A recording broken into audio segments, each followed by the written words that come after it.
जय हिंद दोस्तों, मैं कुणाल आपका स्वागत करता हूं। ये हमारे आधुनिक इतिहास के सीरीज का 52वां वीडियो है और आज का टॉपिक है वामपंथ और वायसराय लॉर्ड रीडिंग। सबसे पहले वायसराय लॉर्ड रीडिंग के संबंध में अध्ययन करेंगे, उसके बाद भारत में वामपंथ के उदय को देखेंगे। तो आइए इसकी शुरुआत वायसराय लॉर्ड रीडिंग से करते हैं।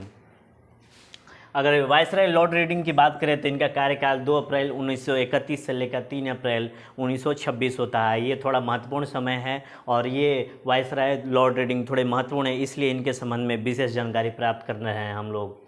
ये यहूदी थे, ये ज्यूस थे। जो यहूदी होते हैं ये थोड़े से दयालु और उदार होते हैं क्रिश्चियन के तुलना में, और भारत के प्रति सद्भाव का भाव रखते हैं। ये विचारधारा से उदार थे और ये उदारवादी पार्टी के भी थे। ये न्यायाधीश भी रह चुके थे और ये ब्रिटेन के विदेश मंत्री भी रह चुके थे।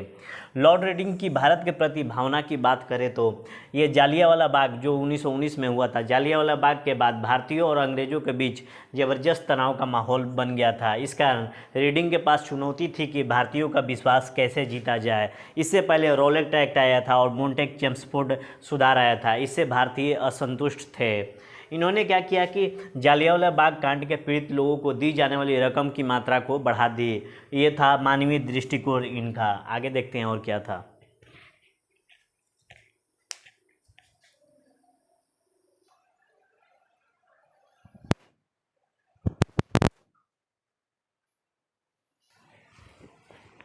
इसके अलावा देखें तो वायसराय भवन की देखरेख के लिए अंग्रेज इंजीनियर हुआ करते थे। जब अंग्रेज इंजीनियर अनुपस्थित रहे तो इन्होंने भारतीय इंजीनियरों की मांग की। तो ये देखिए भारतीयों के प्रति क्या नज़रिया रखते थे।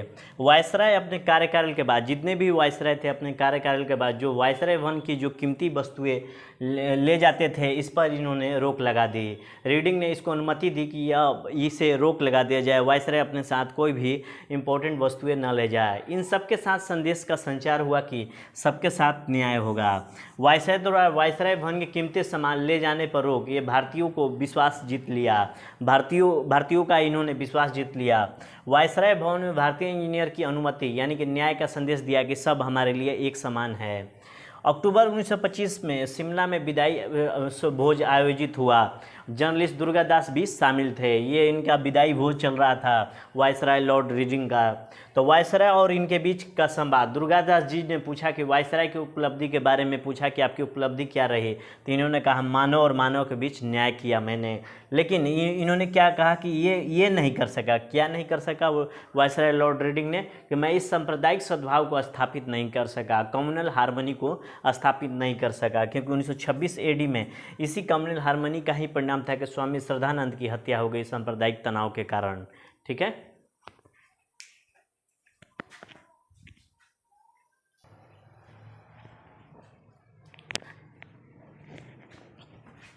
अब देखते हैं कि लॉर्ड रीडिंग का भारतीय हित में क्या क्या कदम उठाए गए थे।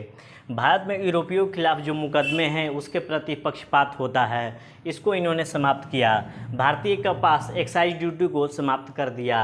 भारत के इस्पात आयोग को संरक्षण दिया तथा दूसरे क्षेत्रों में जो नए नए उद्योग लग रहे थे उसको संरक्षण दिया। इसके लिए टैरिफ बोर्ड की स्थापना की। इसके अलावा भारतीय रेलवे अंग्रेजों से वापस लिया, न्याय व्यवस्था में पक्षपात पर रोक लगाया। तो कुल मिलाकर कहे तो कपास में एक्साइज ड्यूटी को समाप्त किया, उद्योगों को संरक्षण दिया और रेलवे का भारतीयकरण किया। कुछ ऐसे काम छोड़ गए कि भविष्य में ये काम होंगे, जैसे कि RBI की स्थापना जो 1 अप्रैल 1935 को हुई थी। पोस्ट ऑफिस में सेविंग अकाउंट की व्यवस्था इन्होंने की थी, बचत खाते की। कृषि व्यवस्था पर रॉयल आयोग बनाया गया था, उस पर कुछ अच्छे सुझाव देगा। ठीक है। रॉलेट एक्ट इन्होंने समाप्त किया। जब तक समाप्त नहीं हुआ तब तक इसका एक भी बार प्रयोग इन्होंने नहीं किया। इसके अलावा इस प्रकार से इन्होंने भारत में उत्तरदायी शासन लेकर आए और भारत में उत्तरदायी शासन की शुरुआत की।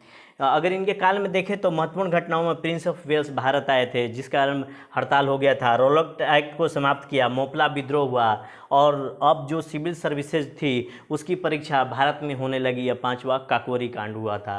ये रहा अपना वायसराय लॉर्ड रीडिंग। अब हम लोग कल ये भारत में वामपंथ के उदय को देखेंगे। ठीक है। आज भर के लिए इतना ही। आपके सहयोग के लिए धन्यवाद। नमस्कार। जय हिंद।